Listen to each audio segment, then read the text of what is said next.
Esses dias eu tava passando por uns vídeos de platinas, reviews, gameplays e tal, dos jogos de Lego. E falavam de todos os mais famosos, tipo Lego Marvel, Lego Batman, que também são incríveis.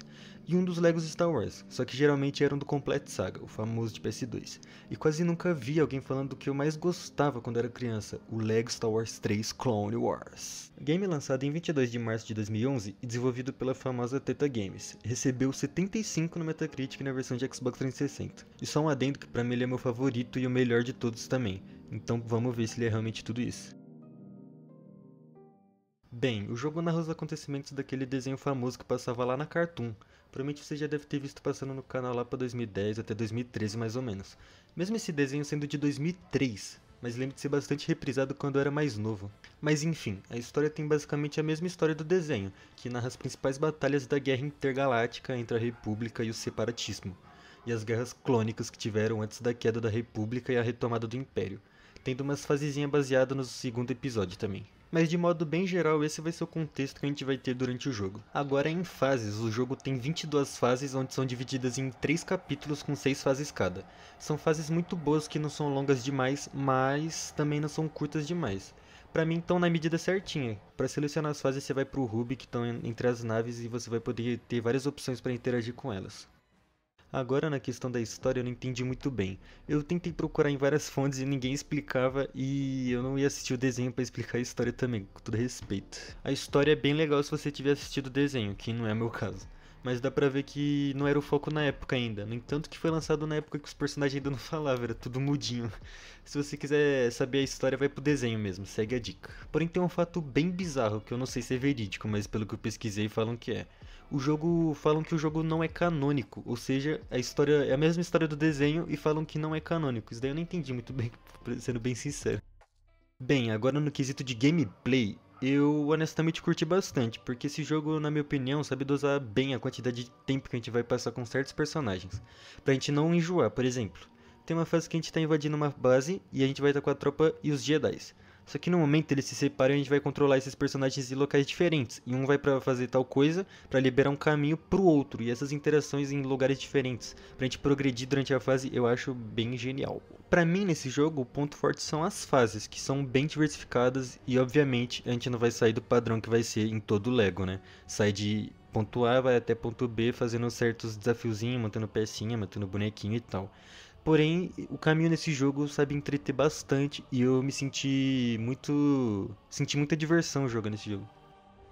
Agora na questão de mecânicas, a gente consegue lançar o sabre, igual a gente faz nos jogos de Lego Batman, por exemplo, que a gente segura o X no Xbox ou o quadrado no PlayStation e mira com o direcional, sabe? Também tem locais em portas que a gente consegue usar o sabre de luz para recortar num certo formato que é bem simples, mas é bem divertido de fazer também. E agora a gente consegue escolher qualquer personagem no mundo livre do jogo. Coisa que a gente não tinha nos antigos, que era só nas fases, né? Mas bem, digo isso porque eu tive a ideia brilhante de um mundo livre ser apenas duas naves, a da República e a dos Separatistas. Sinceramente, eu acho esse um ponto legalzinho e ao mesmo tempo uma das piores coisas do jogo. Porque a gente tem mini sessões dentro das naves que é legalzinho você ver por dentro assim, mas não é um mundo livre realmente, né? Tem interações legais, como atirar com as arminhas que tem, ver os bonecos passando, se você tá na nave da República, você vê os personagenzinhos Jedi do bem, com o sabrezinho azul. Se você tá na nave dos separatistas, vem o Darth Maul, o Conde Dooku e essas coisas, né?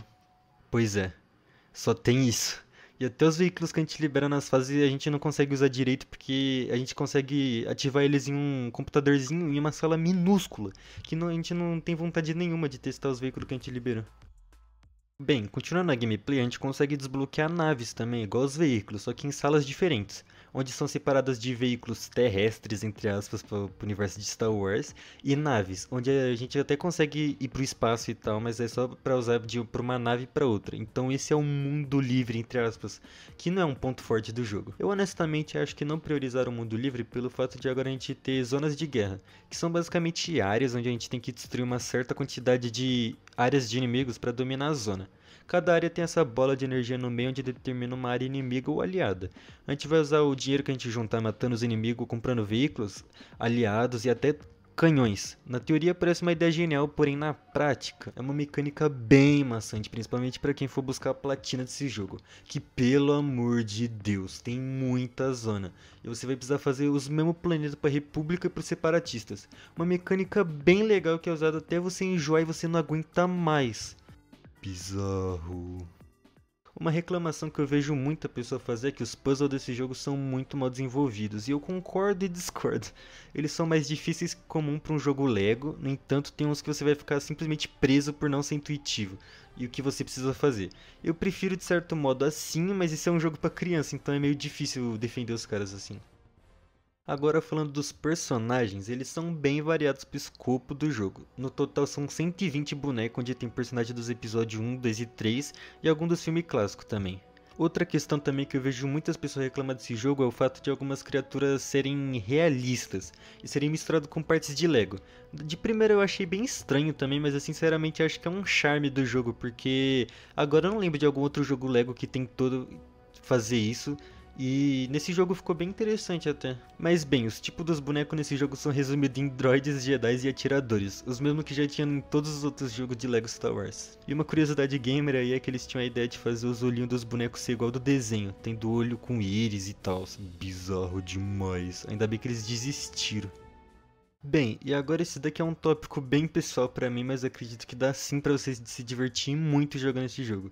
Ele tem pra mim o que um jogo Lego precisa ter. Pra mim ele tem um charme dos jogos clássicos de Lego, onde você joga e bate uma sensação boa e você tem a vontade de fazer 100% dele. Onde aliás esse daqui tem um dos 100% mais difíceis dos jogos de Lego. Não esqueci de vocês, blocos dourados no espaço. Pra mim esse é um jogo nota 10.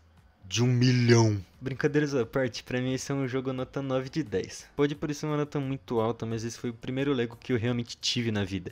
E ele me proporcionou muitos momentos bons. E rejogando ele eu não retiro nada do que eu pensava sobre ele. Eu continuo tendo ele como meu favorito. E segue sendo o melhor jogo Lego já feito, pra mim. Mas bem, esse foi o vídeo, um pouco diferente aliás, mas eu sempre quis trazer uma review aqui, e foi com um jogo que marcou muito a minha infância. Sei que não ficou bom porque foi a primeira vez que eu tô trazendo algo assim, mas espero que vocês tenham gostado e obrigado. Falou, bizarro.